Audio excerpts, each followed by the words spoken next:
Took with him Peter and John and James, and went up to the mountain to pray. And while he was praying, the appearance of his face changed, and his clothes became dazzling white. Suddenly they saw two men, Moses and Elijah, talking to him. They appeared in glory and were speaking of his departure, which he was about to accomplish in Jerusalem. Now Peter and his companions were weighted down with sleep, but since they had stayed awake, they saw his glory and the two men who stood with him.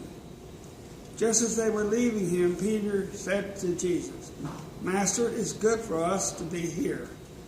Let us make 3 dwellings, one for you, one for Moses, and one for Elijah," not knowing what he said. While he was saying this, a cloud came and overshadowed them. They were terrified as they entered the cloud. Then from the cloud came a voice that said, "This is my son, my chosen. Listen to him." When the voice had spoken, Jesus was found alone, and they kept silent, and in those days told no one any of the things they had seen. On the next day, when they had come down from the mountain, a great crowd met him. And then a man from the crowd shouted, "Teacher, I beg you to look at my son. He is my only child." Suddenly his spirit seized him, and all at once he shrieks. It convulses him until he foams at the mouth. It mauls him and will secretly leave him. I begged your disciples to cast it out, but they could not. Jesus answered, "You faithless and perverse generation, how much longer must I be with you and bear with you? Bring your son here." While he was coming, the demon dashed him to the ground in convulsions. But Jesus rebuked the unclean spirit, healed the boy, and gave him back to his father. All were astonished at the greatness of God. The Gospel of the Lord. Praise to you, Lord Christ. We have God, Father, Son, and Holy Spirit be on me as I talk to you. Thank you for inviting me to do this while Daniel is visiting his parents. I've never done anything like this, so may the Spirit guide me. I was really excited when I read the verses for today because while I haven't ever glowed from the inside, I don't think, I definitely feel transformed by what God has done in my life. So I would like to start talking about the passages by telling you about my own transfiguration. And I think it really came when Caitlin, my daughter Caitlin, was diagnosed with autism when she was 3. And up until then, I was the same first-time mom that every mom here knows what that means. Should she eat peas at 4 months or whatever?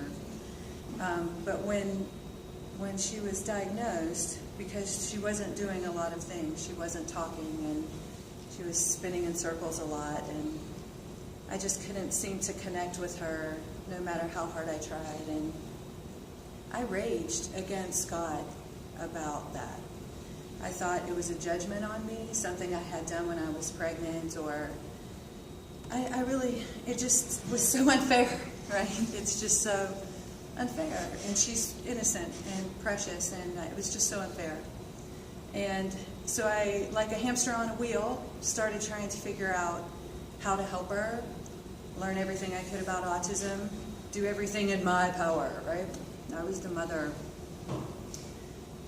And eventually, I had to get off that wheel because there was nothing I could do. I could help teach her, I could accept her, I could love her, but I couldn't cure her, which is really what I wanted. And so I came to God. I finally talked to God about Caitlin, not because I wanted his help, but in defeat and heartbroken and in surrender. I really remember the very day because I just couldn't do it anymore. And I just couldn't hardly accept her future or mine. And I just finally asked from the person that I hated in all this to help me. And a miracle happened. I was transformed in that very second. Caitlin was not cured. Nothing, there was no cloud from the sky that said this is how you help her. But I was at peace. I was at peace about it. And not only that, it wasn't just peace, it was hope. It was boldness, it was joy, all those things that the Corinthian verse talks about, right? Freedom. And it didn't happen all in a flash that I got to the place where I am now, but it certainly started that day, and I became a happier person. And that's when I learned the truth of these verses, that when you talk to God about things, God changes things. He changes everything when you bring it to Him. The circumstances may not change, the situation may not change, but everything has changed.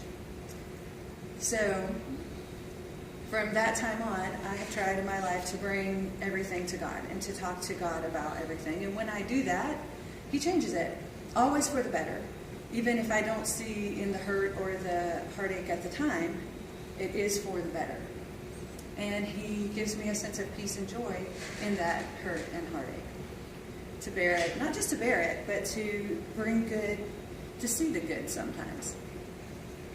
So at Paxton, that's where I work. We help people with disabilities like Caitlin. And, I never thought that I would be doing this. My path, I thought, was to be a teacher. And then when this all happened with Caitlin, I went to law school because I thought I was going to be a lawyer and fight for social justice for people with disabilities. And the really great thing to see God work in your life is when you tell Him your path. and then you'll find that, you're so wrong about that. So once again, I brought all those decisions to God, and this is where it has led me. And at, I guess it was 13 years ago now, we started the Aurora School. God started the Aurora School, and I got to be part of it. Caitlin was one of the first students there. And it was in Percival, in a little piece of a preschool in Percival. And I think the way that we got to Paxton was because I started asking God for more space in that little preschool. We were in about 2,000 square feet, and that preschool was for sale. And so I was praying to be able to buy the preschool, but instead, in the next 2 months, I got a 17-acre campus with 11 buildings, and that is how God changes things, right? So now at Paxton, we do a lot more things than the Aurora School. And in case you didn't know, we have a legal clinic and a preschool and the Aurora School and vocational training and fun stuff like Easter egg hunts. And it's I have a wonderful team of people who have the heart to serve people like Caitlin, which is wonderful. And every single one of those things, I think, were put in place by God. And when I consider Paxton my ministry, and I try to talk to him about what's happening there and what I think that we need. And the thing about working with people like Caitlin is that it's too big. It's too big for a family. It's too big, really, for a community.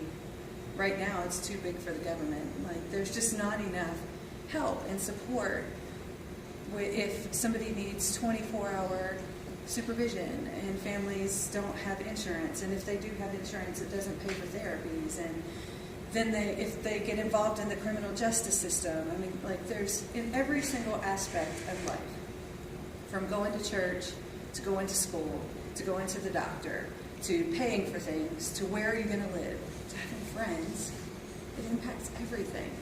So at Paxton, we're trying to help with all of that. And the only way that we could do any of it is if God changes things.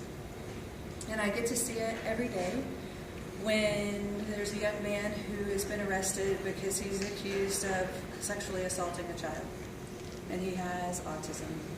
And we can't tell if he did or didn't do it. Or, I mean, like, it's just, the whole situation is terrible. So how do we help there? Who do we help there? What happens? Well, you know what? God changes things. Next thing you know, a lawyer volunteers to help. Family counselors come to talk to the family. The victim's family gets support. The sheriff's office is now being trained at Paxton. Like, all of these things came from one person encountering a situation. By the way, he did not do the soccer news there, but even if he had, like, the same problems would still have been problems. And from that one situation, a year later now, the world is a better place.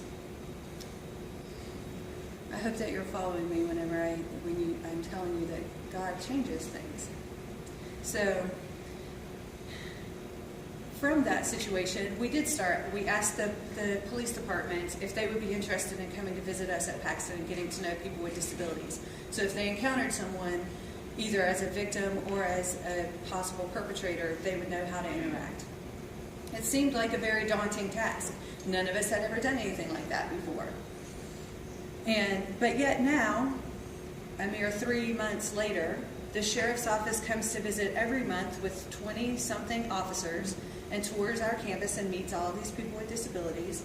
Last month, they brought the Commonwealth's attorney with them, who said, we would love for you to come and talk to our prosecutors so that once they get past the police, then we know what we're doing. From that, the 911 dispatcher officer said, you know what, we need you guys to train 911 dispatchers so that when we're going to someone's house, if there's a person with a disability living there, we need to know how to interact. From that one thing, all of this amazing change has happened in 3 months. If I had run that hamster wheel for 3 years, I may not have been able to do that, right? So I get to see these kinds of things on a very large scale like that at Paxton, and I feel very blessed to do that because it's amazing when it happens in your own life, but to see it happening through the community that way is a joy. And so one of the reasons I love St. Gabriel's is because I feel like I have the opportunity again to see it happening on a community-wide basis. Because we're doing something here. We're doing something nobody's ever done before. And I feel like we're not doing it. I feel like God is doing it. And I feel like we can be bold and we can be hopeful and we can have the freedom that it's talking about in Corinthians because God is changing things. And through us, God is changing this community. So I invite you to walk with me this way and look at it this way. Carry a glow stick if you want to. We have plenty. And let's build a church. Let's permeate our community with this kind of inclusiveness and love. And I'll end with that. Amen.